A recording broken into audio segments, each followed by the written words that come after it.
बिहार में जहरीली शराब पीने से 20 लोगों की मौत हो गई है, जिस पर भाजपा विधायकों द्वारा हल्ला किए जाने पर नीतीश कुमार विधानसभा में ही बिगड़ गए।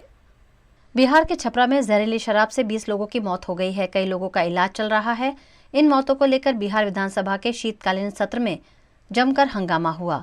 बीजेपी ने इन मौतों के लिए मुख्यमंत्री नीतीश कुमार को जिम्मेदार ठहराया और सदन के अंदर और बाहर नीतीश सरकार के खिलाफ नारेबाजी की।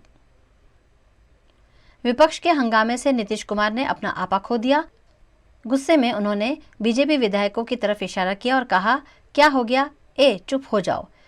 मुख्यमंत्री के इस व्यवहार से बीजेपी विधायक नाराज हो गए और नीतीश कुमार को माफी मांगने को कहा।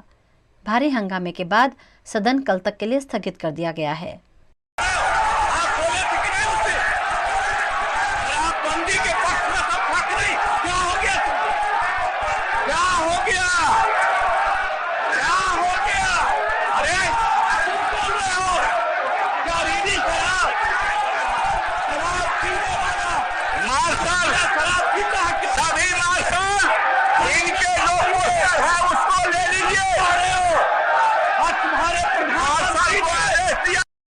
गुजरात के अहमदाबाद में प्रमुख स्वामी महाराज के भव्य जन्म शताब्दी महोत्सव का देश के प्रधानमंत्री नरेंद्र मोदी ने प्रारंभ करवाया है।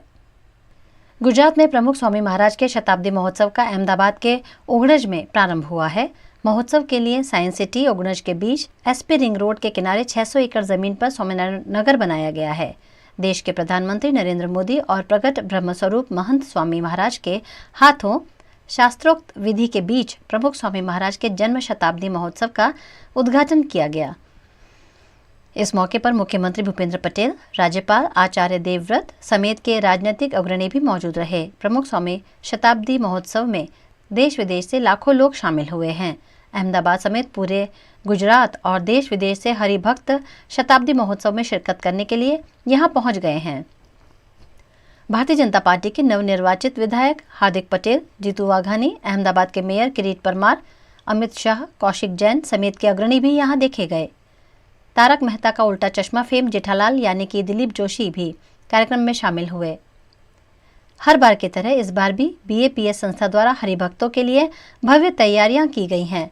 मेडिकल सुविधा से लेकर खाने पीने रहने तक की सभी तरह की सेवा मुहैया कराई गई है। 1 महीने तक चलने वाले जन्म शताब्दी महोत्सव के अंतर्गत विभिन्न आयोजन किए गए हैं, जिसमें शिरकत करने के लिए 3 लाख जितने NRIs भी अहमदाबाद पहुंचेंगे। गुजरात के वडोदरा के वाघोड़िया में जरोद चौकड़ी के पास कार और ट्रक के बीच भीषण सड़क हादसा सामने आया है। वडोदरा के वाघोड़िया के जरोद चौकड़ी के पास SUV कार और ट्रक के बीच भीषण टक्कर हो गई। SUV कार में करीब 11 लोग सवार थे, जो राजस्थान के होने का अनुमान लगाया जा रहा है। हादसा इतना भीषण था कि 4 लोगों की मौके पर ही मौत हो गई, जबकि 5 लोग घायल हुए हैं। उन्हें अस्पताल में इलाज दिया जा रहा है। सभी शवों को पोस्टमार्टम के लिए रेफरल अस्पताल भेज दिया गया है। दुर्घटना के चलते मौके पर घंटों तक ट्रैफिक जाम हुआ। हादसे की जानकारी पाकर पहुंची पुलिस ने मामले की जांच शुरू की है। गुजरात के मौसम विभाग ने अगले 2 दिनों तक राज्य में बारिश जैसा माहौल रहने की संभावना जताई है।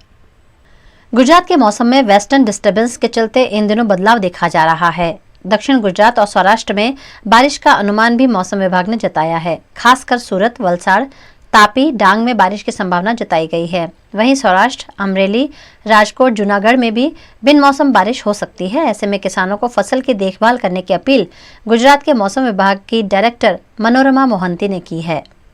गुजरात रीजन में बारिश होने का संभावना है और आइसोलेटेड प्लेसेस में काफ़ी लाइट रेन होने का संभावना है। मोस्टली जो लाइट रेन रहेगा साउथ गुजरात में, जैसे तापी, डांग, नवसारी, वलसाड़, इवन नर्मदा में भी हो सकता है। सूरत में भी चांस है और नॉर्थ गुजरात में अरावली, महिसागर में भी क्लाउडी रहेगा, लेकिन हल्की बारिश कहीं एक जगह में हो भी सकती है। बहुत कम बारिश होगा।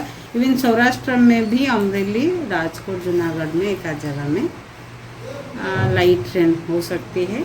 आज और कल के लिए गुजरात रीजन में रहेगा। सौराष्ट्र के लिए सिर्फ अगले 24 आवर्स के लिए कल से होने का संभावना नहीं है सौराष्ट्र में। उसका बाद मोस्टली ड्राई वेदर रहेगा और टेम्परेचर में ज़्यादा चेंजेस होने का कोई संभावना नहीं है। मिनिमम टेम्परेचर यानी नाइट टेम्परेचर में ज़्यादा चेंजेस नहीं रहेगा, 1-8 डिग्री घट सकता है और कहीं कहीं कोस्टल एरिया में 1-8 डिग्री बढ़ सकता है। अभी जो टेम्परेचर रिपोर्ट हुआ है सबसे लोएस्ट टेम्परेचर आपका नलिया में है 15.8 डिग्री सेल्सियस यानी 16 डिग्री सेल्सियस, और अहमदाबाद में 21 degree Celsius temperature night temperature आज सुबह जो पकड़ हुआ है, और गांधीनगर में 20.7 यानी 21 लगभग 21 डिग्री सेल्सियस। गुजरात के वडोदरा शहर में कॉरपोरेशन द्वारा नागरिकों के बकाया टैक्स लेने का अभियान शुरू किया गया है। गुजरात के वडोदरा शहर में कॉरपोरेशन के म्यूनिसिपल कमिश्नर बंछानिधि पानी ने बकाया टैक्स की रिकवरी करने की सूचना दी थी। उच्च अधिकारियों के मार्गदर्शन में कॉरपोरेशन द्वारा इस अभियान को पिछले कई महीनों से शुरू कर दिया गया है। कॉरपोरेशन के सभी वार्ड में अलग अलग टीम बनाकर नागरिकों से बकाया टैक्स लिया जा रहा है। कॉरपोरेशन के 520 करोड़ के टारगेट के सामने 1 अप्रैल से 13 दिसंबर तक 360.12 करोड़ की रिकॉर्ड ब्रेक रिकवरी की गई है, जिसमें प्रॉपर्टी टैक्स, प्रोफेशनल टैक्स, वाहन टैक्स, वाटर मीटर टैक्स जैसे कई टैक्स शामिल है।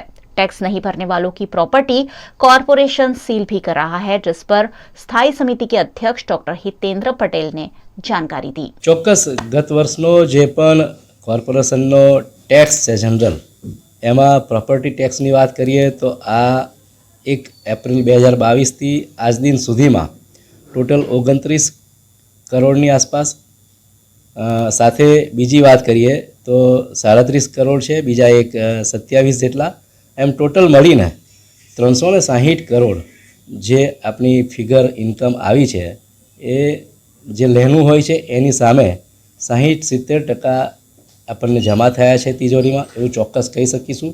અને ખૂબ ઝડપથી આ જે વેરા બિલ બજાવ્યા છે એમાં જનતા ઉપર અમને ભરોસો છે, જનતાને અમારા પર ભરોસો છે। એ પ્રકારે કામ પણ અમે આપીએ છીએ, વિકાસના કામોમાં પણ અડીખમ કામ થયા છે। અગ્રેસર ગુજરાત પણ રહ્યું છે, અગ્રેસર વડોદરા પણ રહેવાનું જ છે। અને જે પ્રકારે વેરા બિલ મેં કહ્યું એ પ્રમાણે આવ્યા છે, આ આંકડો ખૂબ સારો છે, ચોક્કસ બરાબર છે। અને આ એપ્રિલ સુધીમાં, માર્ચ સુધીમાં બધું કલેક્શન આવી જશે એવો વિશ્વાસ છે।